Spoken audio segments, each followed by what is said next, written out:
नमस्कार, हमें है आपकी सेहत का ख्याल, इसलिए हर रोज लेकर आते हैं हम आपके लिए न्यूज 24 का खास प्रोग्राम संजीवनी। आपके साथ मैं हूं अभिलाषा पाठक और मेरे साथ हैं जाने माने आयुर्वेदाचार्य डॉक्टर प्रताप चौहान। डॉक्टर चौहान, बहुत बहुत स्वागत है आपका। थैंक यू जी, नमस्कार।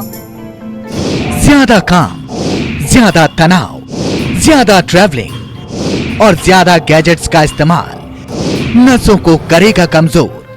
कमजोर नसों का आयुर्वेदिक इलाज बताएंगे डॉक्टर प्रताप चौहान संजीवनी में। अस्त व्यस्त और अनियंत्रित जीवन शैली के नकारात्मक परिणाम ही हैं नसों की कमजोरी। नसें कमजोर होने लगे तो इसके लक्षण क्या होते हैं? नसों की कमजोरी को नजरअंदाज करना कितना नुकसानदायक साबित हो सकता है? आइए जानते हैं डॉक्टर चौहान से। डॉक्टर चौहान, नसों की कमजोरी क्या होती है और इसके लक्षण क्या होते हैं?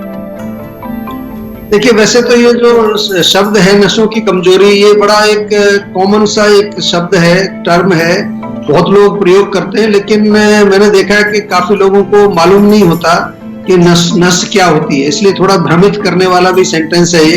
तो पहले तो हमें ये मालूम होना चाहिए कि नस किसको कहते हैं। अंग्रेजी में उसको कहते हैं नर्व। हमारे शरीर में जो है नर्व्स का एक जाल बिछा हुआ है।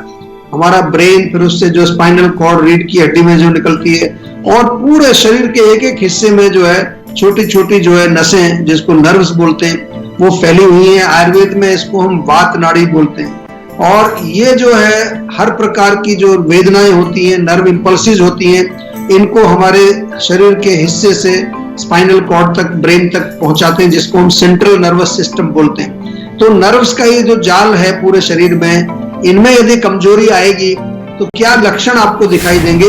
कई बार आपने देखा होगा कि शरीर के किसी हिस्से में आप कहते हैं कि सुइयां चुभने जैसी, जैसे कुछ चुभन हो रही है, या वहां झंझनाहट सी महसूस हो रही है, टिंगलिंग सेंसेशन जिसको कहते हैं, ये एक लक्षण है नसों में कमजोरी का। या फिर कभी कभार आपके शरीर का कोई हिस्सा सुन्न हो जाता है, या वहां पर जो बहुत तेज दर्द होता है, कई बार एकदम से ऐसा जैसे करंट लग रहा है बहुत तेजी से, इस प्रकार का यदि दर्द होता है, या शरीर के किसी हिस्से में कंपन हो, कोई जैसे हिल रही है चीज, कोई कभी कभार झटके लगते हैं, वहां पर मांसपेशियां जो नर्व्स के साथ जुड़ी हुई हैं, वो मांसपेशियां कमजोर हो जाती हैं, उसमें जो है कई बार थकान होती है, कमजोरी उनके अंदर आ जाती है। और जितने भी हमारी जो इंद्रियां हैं, जो कि जिससे जैसे कि नाक है, कान है, आंख है, जीभ है, त्वचा है, जो हमारे शरीर में जितनी भी जो है सेंसेशंस को ले जाती है, सूंघना, देखना, विजन जो है, या कान से सुनना, या फिर जीभ से स्वाद लेना, या फिर त्वचा से जो हमारा टच होता है उसकी फीलिंग को, इसमें अगर किसी प्रकार की गड़बड़ आ जाए, या हमारे ब्रेन के अंदर जो हमारी मेंटल फैकल्टीज हैं उसमें कोई कमजोरी अगर आपको दिख रही है, जैसे कि कोई मेमोरी का कोई प्रॉब्लम आ रहा है, मेमोरी वीक हो रही है, या कभी कभार कोई डिमेंशिया, कंफ्यूजन टाइप की कोई स्थिति हो रही है, ये तमाम चीजें जो हैं ये नसों की कमजोरी के कारण हो सकती हैं। कुल्थी की दाल कैसे रखेगी आपको फिट, ये आज जानेंगे संजीवनी टिप्स में। डॉक्टर चौहान हमें बताएंगे, लेकिन थोड़ी देर बाद। डॉक्टर चौहान, नसों की कमजोरी के कारण क्या हो सकते हैं और ये कितना जोखिम भरा हो सकता है, कितना खतरनाक हो सकता है? देखिए, जैसा मैंने कहा कि आयुर्वेद के अनुसार इनको वात नाड़ी बोलते हैं, और वात दोष जो हमारे शरीर में होता है, या एक प्रकार की जो हमारे शरीर की वो शक्ति है, उसका मेन काम होता है मूवमेंट कराना, गति कराना। तो जितनी भी हमारी जो नर्व इंपल्सेस की मूवमेंट होती है, एक स्थान से दूसरे स्थान पर जो सिग्नल्स जाते हैं, वो वात ही करता है। तो इसका मतलब जब वात बिगड़ जाएगा तो इनमें प्रॉब्लम आएगी, हमारी नर्व्स के अंदर प्रॉब्लम आएगी। एक तो अगर आप बहुत ज्यादा वातवर्धक भोजन जो लोग करते हैं, बहुत ज्यादा रूखा सूखा, ड्राई, क्रंची, क्रिस्पी, करारी चीजें, उनका सेवन यदि आप करते हैं, ठंडा भोजन आप खाते हैं, ठंडी चीजें जैसे ठंडे पेय पदार्थ जो हैं, जैसे कि कोल्ड ड्रिंक्स हैं, ठंडा पानी है, ठंडा जूस है, ठंडा दूध है, ये सब कोई भी चीज जो कोल्ड होगी वो भी आपके जो है वात को बढ़ाती है। या बहुत ज्यादा आम भाषा में जो कहते हैं कि गैस बनाने वाला भोजन, बादी करने वाला भोजन जो होता है, इनसे आपको बचना है। बहुत ज्यादा हाइपर एक्टिव भी आपको नहीं रहना। आजकल सबसे बड़ी प्रॉब्लम है, लोग एक जगह टिकते नहीं है और हर समय कुछ ना कुछ करते रहते हैं। मल्टीटास्किंग इसको आज की भाषा में कहते हैं। ओवर वर्किंग, ओवर ट्रेवलिंग, या बहुत ज्यादा जो है आप जो हाइपर अगर रहते हैं तो इससे भी बात बढ़ेगा। ध्यान रखिए, चाहे वो आप मेंटली एक्टिव हैं मोबाइल पर हैं, फेसबुक पर हैं, इंस्टाग्राम पर हैं, ट्विटर पर हैं, खाली तो बैठते ही नहीं हम लोग, तो वात बढ़ेगा ही बढ़ेगा। और इसके अलावा अगर बहुत ज्यादा कोई आपके दिमाग में कोई चिंता चल रही है, किसी प्रकार का कोई शोक है, कोई ग्रीफ है, किसी की मृत्यु हो गई है, या कोई फियर है, बहुत ज्यादा नेगेटिव थॉट्स बहुत ज्यादा आती है, एंग्जाइटी आपको रहती है, मेंटल स्ट्रेस आपको रहता है, ये भी जो है आपकी नसों को कमजोर करता है। सिर में या कमर में खास तौर से जो स्पाइनल कॉर्ड है उसमें कई बार चोट लग जाती है, कई बार वहां पर कोई स्टिफनेस हो जाती है, तो नर्व कंप्रेशन आपने सुना होगा कि नस दब गई है, वो भी एक कारण बनता है नस की कमजोरी का। और अन्य बीमारियों के कारण भी जो है नसें कमजोर होती हैं, जैसे डायबिटीज में आपने सुना होगा कि डायबिटीज जिसको होती है उसकी नसें कमजोर हो जाती हैं, या कई बार किसी प्रकार के आपके भोजन में अगर कोई पॉइजनस चीजें आपने सेवन कर ली, कुछ टॉक्सिक चीजें चली गई, वो भी नसों को कमजोर करती है। लैक ऑफ न्यूट्रिशन, प्रॉपर आप खाना नहीं खाते हैं, भोजन में पोषक तत्व की कमी है, ये भी आपके नसों को कमजोर करेगा। और इससे जो है बहुत सारी बीमारियां खतरनाक हो सकती हैं, बहुत आपको सीरियसली इसको लेना चाहिए। पैरालिसिस हो जाता है, बेड में आ जाता है, चल फिर नहीं सकता, व्हील चेयर पर आ जाता है, और कई प्रकार की सीरियस बीमारियां जैसे आपने सुनी होंगी SLE, लूपस जिसको बोलते हैं, multiple sclerosis, motor neuron disease, MND, बहुत सारी बीमारियां हैं, भारी भरकम नाम हैं, ये सब जो है नसों की कमजोरी से होते हैं। लेकिन आपको घबराना नहीं है, अगर किसी को इस तरह की कोई प्रॉब्लम्स हैं तो आपको सेहत का नंबर घुमा के जीवा में बात करनी है, ताकि आपके रोग को समझ करके और उसका हम सही उपचार आपको बता दें।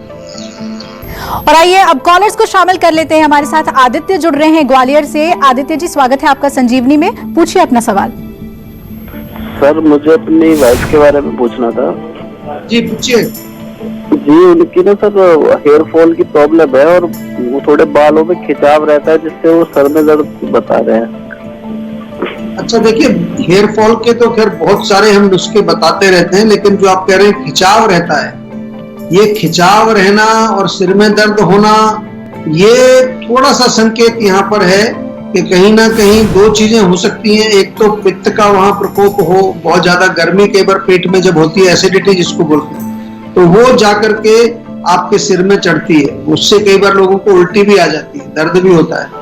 दूसरा इसमें ये भी एक जो है पॉसिबल है, जो आज हम नसों की बात कर रहे हैं, कि नसों में यदि काफी खिंचाव कई बार हो जाता है, कई वजह होती है, मेंटल कारण भी होते हैं, उसके फिजिकल कारण भी होते हैं, इमोशनल कारण भी होते हैं, तो नसों में कमजोरी आने के कारण भी वहां पर खिंचाव होकर के थोड़ा दर्द महसूस हो सकता है। तो एक तो सिर में जो है मालिश रेगुलर करें, कम से कम सप्ताह में 2-3 बार तेल लगाएं, दोनों चीजों में फायदा मिलेगा। इससे जो दर्द हो रहा है, खिंचाव हो रहा है, वो भी जो है तनाव भी कम होगा, और ऑयलिंग जो है वो बालों के लिए भी बहुत अच्छी रहती है, बालों की ग्रोथ के लिए बहुत अच्छी है।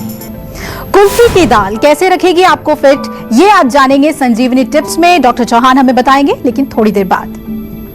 तो डॉक्टर चौहान, क्या नसों की कमजोरी को खान पान से भी कंट्रोल किया जा सकता है? अगर ये समस्या हो तो क्या खाएं क्या ना खाएं, इसके बारे में बताइए। देखिए, आयुर्वेद के अनुसार तो जैसा हमने कहा कि वात वर्धक भोजन आपको नहीं खाना, यानी कि जो भी चीजें हैं रूखी सूखी हैं, या बहुत ज्यादा जो ड्राई क्रंची क्रिस्पी चीजें हैं, खासतौर से बासी खाना जो होता है फ्रिज में रख लेते हैं हम, फिर उसको माइक्रोवेव करके खाते हैं, गर्म करके खाते हैं, जितना भी प्रोसेस्ड फूड है, जितना भी जो है जंक फूड है, उसकी सेवन आपको नहीं करना है। इसके साथ साथ कॉफी, चाय, अल्कोहल, टोबैको, ये भी बहुत खतरनाक चीजें, इससे भी हमारी नसें कमजोर होती हैं। व्हाइट शुगर को भी अवॉइड करना है, चीनी नहीं खानी, मैदा नहीं खाना है, या मैदे से बने जितने भी प्रोडक्ट्स होते हैं उनको अवॉइड करिए। जिस भी भोजन में बहुत कोई केमिकल्स पड़े हुए हैं या प्रिजर्वेटिव डले हुए हैं, या आजकल आपने देखा होगा जो खेती बाड़ी करते हैं लोग, वो बहुत सारे उसमें स्प्रे कर देते हैं, कई बार फर्टिलाइजर्स बड़े केमिकल वाले डाल देते हैं। ये तमाम चीजें जो है इनको थोड़ा कोशिश करना चाहिए, इसलिए ऑर्गेनिक फूड आजकल ज्यादा पॉपुलर हो रहे हैं। तो आपको जो है ताजा भोजन करना है, ताजा फ्रूट्स खाइए, हरी सब्जियां खाइए, जो भी खाएं तो कोशिश करिए कुक्ड फूड होना चाहिए, उसको पका करके खाएं, स्टीम करके खाएं, बॉईल करके खाएं। और वेजिटेबल सूप बहुत अच्छा है, गर्मा गर्म दूध पी लीजिए, उसमें थोड़ी इलायची दालचीनी डाल कर लें। मलाई, मक्खन, पनीर, जितने मिल्क प्रोडक्ट्स हैं ये अच्छे रहते हैं, या फिर घी का सेवन भी आप कर सकते हैं। बादाम भिगो करके रात को सुबह खा सकते हैं, बादाम, अखरोट। और बहुत इम्पोर्टेंट है कि आप जो भी खाएं वो पौष्टिक हो और इजीली डाइजेस्टेड। होममेड फूड खाने की कोशिश करिए, फ्रेश खाइए और सात्विक भोजन खाइए। और आइए अब कॉलर हमारे साथ जुड़ रही हैं, प्रिया हैं देहरादून से। प्रिया जी, स्वागत है आपका संजीवनी में, पूछिए अपना सवाल। नमस्कार, मैं प्रिया बात कर रही हूँ सर देहरादून से। जी नमस्कार। प्रॉब्लम फेस, हमारे फेस पे काफी ज्यादा पिंपल्स निकल जाते हैं, फेस हमेशा एनीटाइम ऑयली सा रहता है। आमतौर पर पित्त इसका मेन कारण होता है। तो एक तो गर्म चीजें, चाय, कॉफी, मिर्ची, मसाले, अचार, खटाई, ये खाना बंद कर दो। चेहरे पर भी गर्म चीजें, केमिकल वाली चीजें मत लगाइए। कोशिश करिए थोड़ा, एक हमारा रोज वाटर आता है, देहरादून में आप रहते हैं, वहां हमारी क्लिनिक भी है। रोज वाटर स्प्रे तो अपने पास रखा करो। हमारा देश जो है वो गर्म है, पॉल्यूशन भी काफी है। सबसे मेरा निवेदन है कि जीवा का एक रोज वाटर स्प्रे अपने साथ रखिए हमेशा। दिन में 4-5 बार स्प्रे कर लो, त्वचा भी साफ हो जाएगी और आपको कूलिंग भी मिलेगी। इसके अलावा जो है आपको, जैसा मैंने कहा कि कई प्रकार के हमारे लेप हैं, नीम का बहुत अच्छा मड पैक है, वो लगाइए। और त्वचा की जो है थोड़ा नियमित रूप से देख रेख करनी चाहिए। आमतौर पर हम देख रेख के नाम पर त्वचा में केमिकल लगा लेते हैं, ऊपर एक लेयर लगा लेते हैं और हम सोचते हैं कि अब हम सुंदर हो गए। ऐसा नहीं करना है। आपके अंदर जो है नेचुरल ब्यूटी होनी चाहिए और वो आयुर्वेद के माध्यम से आती है। नमस्कार, मैं हूं संदीप चौधरी। अगर आपको ये वीडियो पसंद आया हो तो इसे लाइक और शेयर जरूर करें, और हाँ, हमें सब्सक्राइब और फॉलो करना ना भूलें ताकि आप देश और दुनिया की कोई खबर मिस ना करें। तो जुड़िए हमारे साथ और देखते रहिए News 24।